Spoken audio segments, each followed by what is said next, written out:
আসসালামু আলাইকুম ভিউয়ার্স, আপনারা কেমন আছেন? আলহামদুলিল্লাহ আমি খুবই ভালো আছি। ফাইভ মিউজিক কিচেন থেকে আবার চলে আসলাম আজকে একটা গরুর মাংস রেসিপি নিয়ে, যেটা হচ্ছে কালা ভুনা। আসলে এই কালা ভুনা আমি সবার কাছে শুনেছি এটা চট্টগ্রামের একটা বিখ্যাত খাবার কালা ভুনা, কিন্তু আমি কখনোই কোনো চিটাগাঙের মানুষের হাতের কালা ভুনা খেয়ে দেখিনি। এটা আমি জীবনে প্রথম খেয়েছিলাম রেস্টুরেন্টে। আর আমার এক খালাম্মা ছিল ছোটবেলায়, আমার জন্মের পর থেকে, যখন থেকে আমার জ্ঞান হয়েছে, তখন আমার পাশের বাসায় এক খালাম্মা ছিল, উনি চিটাগাঙের, এবং আমার 13-14 বছর বয়স পর্যন্ত তারা আমার পাশাপাশি ছিল, আমাদের পাশের বাসায়। তো আমি তো কখনো তাকে রান্না করতে দেখিনি কালা ভুনা, যেটা সত্যি কথা। আমি কখনো কাউকে কালা ভুনা রান্না করতে দেখিনি। আমি জীবনে প্রথম কালা ভুনা রেস্টুরেন্টে খেয়েছি। আর আজকে আমি যে কালা ভুনাটা রান্না করছি, এটা আসলে এখন তো ডিজিটাল যুগ, বিভিন্ন ইউটিউব চ্যানেল আছে, বিভিন্ন আপুদের ফেসবুক পেজ আছে, ওখান থেকে দেখেই আমি আসলে শিখেছি কিভাবে কালা ভুনা রান্না করতে হয়। তো সেই সব চ্যানেলের রেসিপি দেখে বা ফেসবুকের পেজ দেখে, আপুদের পেজ দেখে আমি শিখেছি, আর আমার মতো করে আমি আসলে রান্না করেছি। যেহেতু বয়সটা আর কম হলো না, তো অভিজ্ঞতার আলোকেও অনেক কিছু মানুষ রান্না করতে শিখেছে। তো সেই কালা ভুনা রান্না করার জন্য এখানে আমি 2 কেজি গরুর মাংস নিয়ে নিয়েছি। তার সাথে দিয়ে দিয়েছি 3 টেবিল চামচ আদা রসুন বাটা, একসাথে আদা রসুন বেটে রেখেছিলাম সে আদা রসুন বাটা। তারপরে দিয়ে দিয়েছি 3 চা চামচ মরিচের গুঁড়া, 1.5 চা চামচ হলুদের গুঁড়া, 2 চা চামচ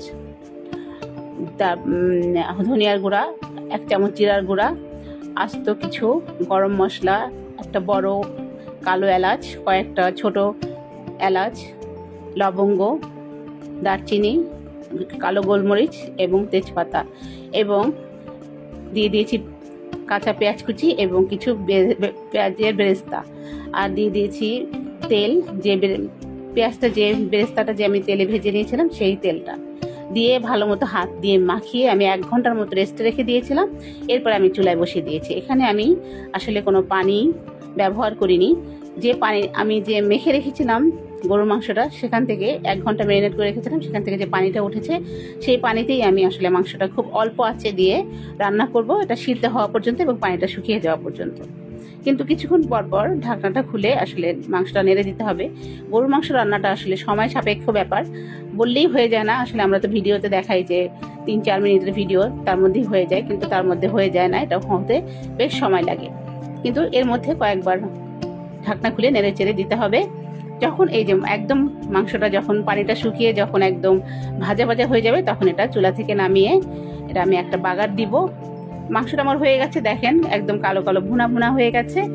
এখন এটা আমি চুলা থেকে নামিয়ে নিলাম। তারপরে অন্য একটা প্যানে আমি একটু তেল দিয়ে দিয়েছি।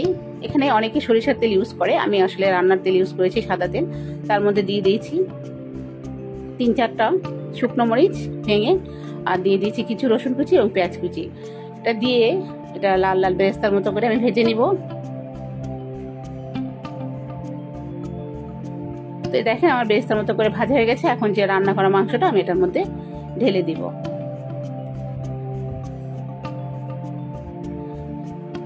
এরপর এর মধ্যে আমি দিয়ে দিব কিছু পেঁয়াজের পাপড়ি বলেন বা পেঁয়াজের কোয়া। আমি আস্তা পেঁয়াজ ছিলে সেটা 4 ভাগ করে পেঁয়াজের কোয়াগুলো ছাড়িয়ে নিয়েছি। সেই পেঁয়াজের কোয়াগুলো আমি এখানে দিয়ে দিব। আমাদের দেশের ভাষায় বলে যে পেঁয়াজের কোয়ায়, যে এভাবে করে ছাড়িয়ে নিয়েছি, সেগুলো আমি দিয়ে দিলাম। এটা আসলে চিটাগাঙের একটা বিখ্যাত খাবার, বলে চিটাগাঙের কালা ভুনা। কিন্তু আসলে আমি চিটাগাঙে যেয়ে কখনো খাইনি। আমি চিটাগাঙে গিয়েছি বা চিটাগাঙের মানুষের সাথে আমরা পাশাপাশি অনেক বছর ছিলাম, কিন্তু কখনো আমি তাদের হাতে খাইনি। আমি এটা আসলে খেয়েছিলাম রেস্টুরেন্টে, এবং আসলে খুবই সুস্বাদু একটা খাবার।